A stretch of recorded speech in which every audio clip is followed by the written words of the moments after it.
بسم اللہ الرحمن الرحیم نحمدہ ونصلی علی رسولہ الکریم اما بعد فاعوذ باللہ من الشیطان الرجیم بسم اللہ الرحمن الرحیم ان الذین آمنوا وعملوا الصالحات اولئک هم خیر البریہ صدق اللہ العظیم۔ درود شریف پڑھ لیجیے۔ اللہم صلی علی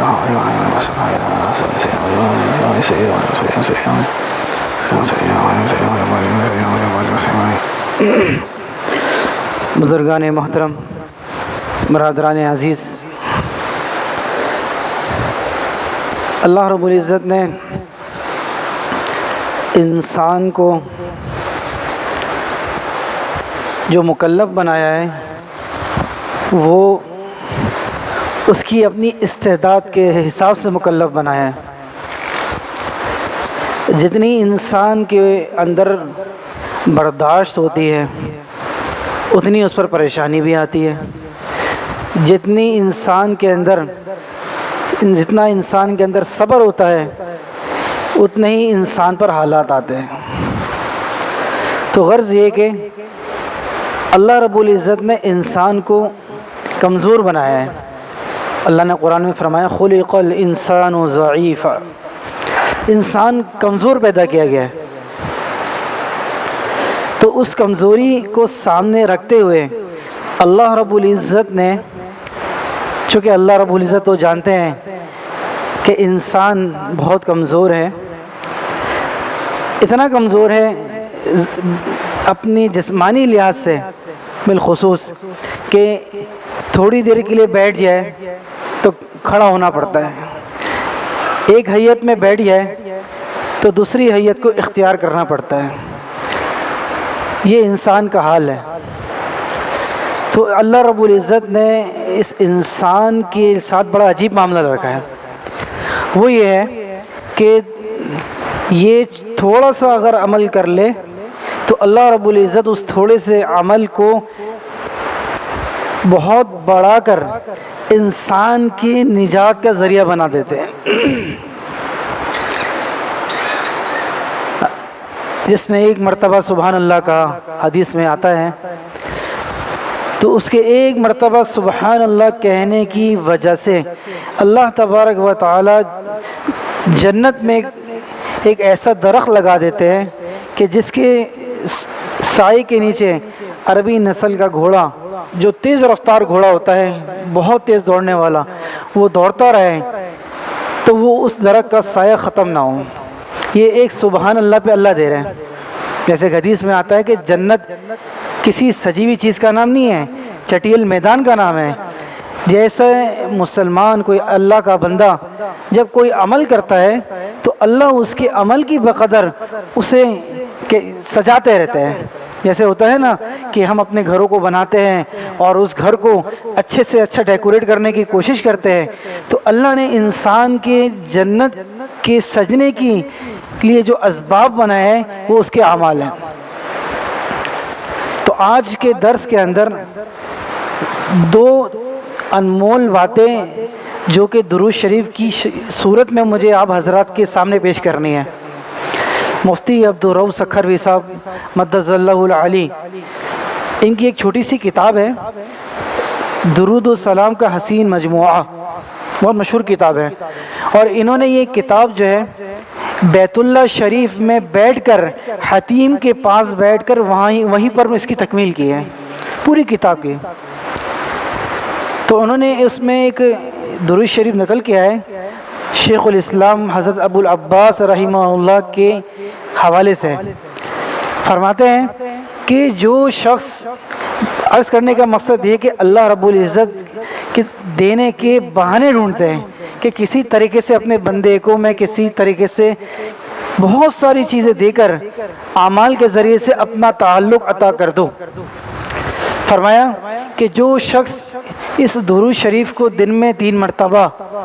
اور صبح 3 مرتبہ اور شام میں 3 مرتبہ پڑھ لے گا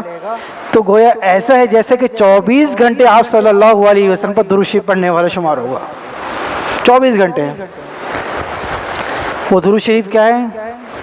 ویسے تو بہت سارے درود شریف ہے اور ایسے ایسے فضائل ہے کہ اگر ہم سننا شروع کریں اور ہم پڑھنا شروع کریں تو پتہ چل جائے گا کہ اللہ تبارک و تعالیٰ نے رسول اللہ صلی اللہ علیہ وسلم کی نسبت سے ہمیں کیا کیا نعمتیں عطا فرمائی ہیں۔ تو یہ جو درود شریف ہے جو کہ پہلا تحفہ ہے آج کے درس کا، وہ درود شریف یہ ہے: اللہم صلی علی محمد فی اولی کلامنا، اللہم صلی علی محمد فی اوسط کلامنا، اللہم صلی علی محمد فی آخری کلامنا۔ ہم جب درود شریف پڑھتے ہیں تو اتنا تو ہم پڑھ ہی لیتے ہیں اللہم صلی علی محمد،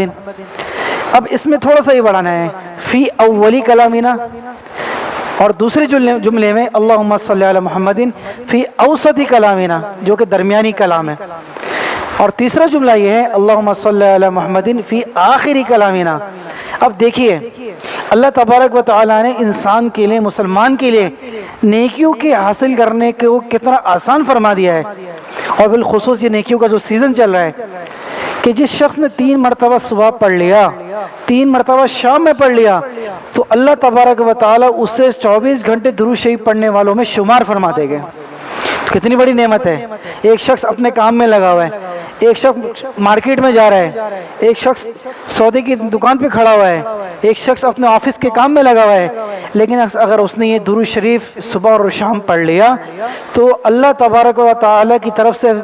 نیکیاں لکھنے والے فرشتے اس کی نیکیاں 24 گھنٹے لکھتے رہیں گے۔ ایک تو یہ درود شریف ہے۔ دوسرا، آج کے درس کے اندر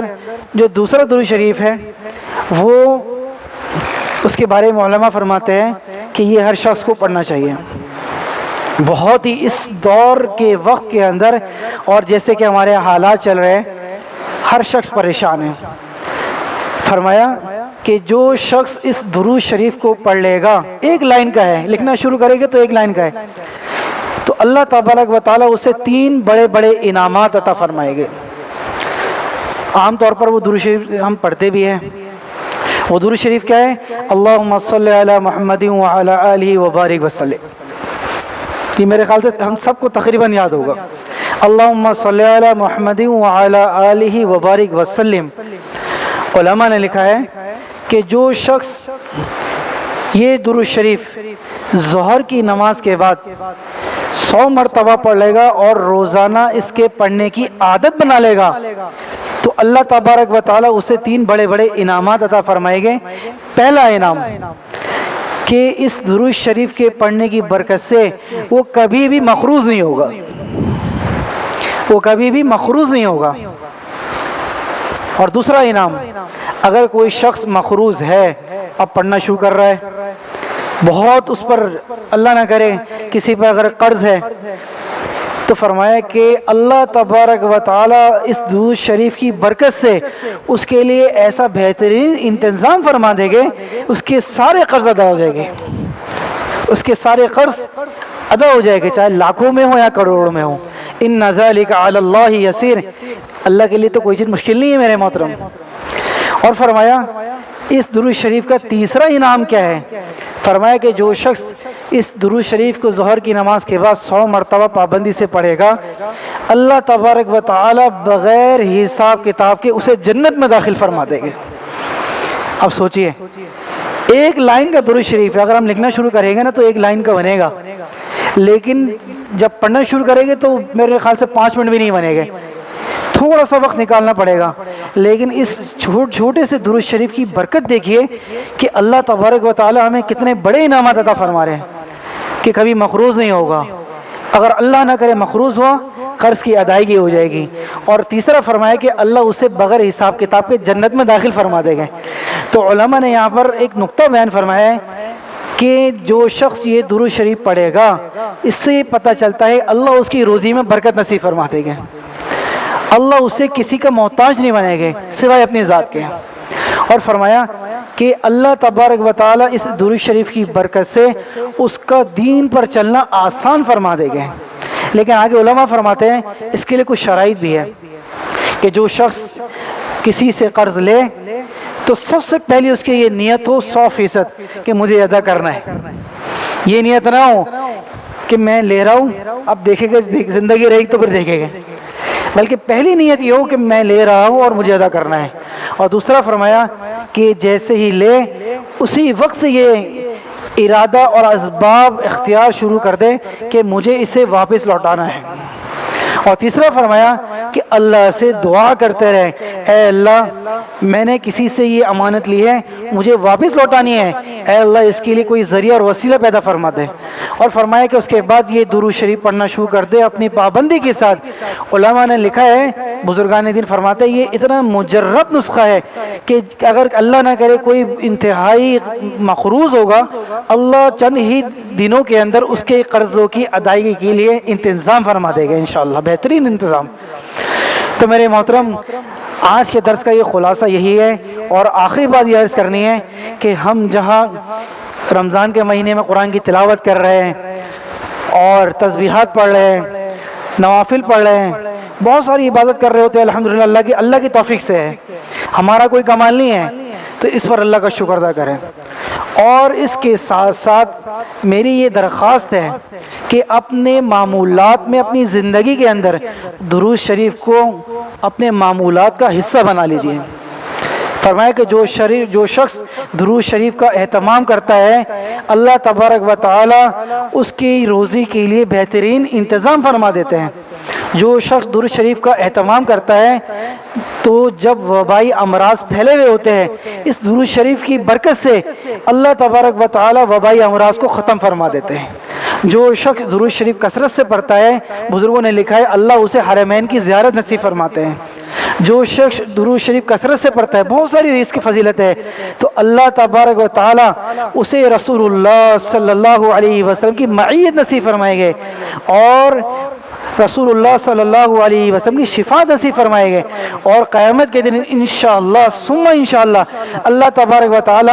اپنے پیارے نبی کریم صلی اللہ علیہ وسلم کے دست مبارک سے ہمیں حوض کوثر پر آب کوثر پینے کی سعادت نصیب فرمائے گے۔ تو میرے محترم، کتنی بڑی سعادت کی بات ہے۔ اللہ تعالی سے یہ دعا ہے کہ اللہ تبارک و تعالی ہمیں حقیقت میں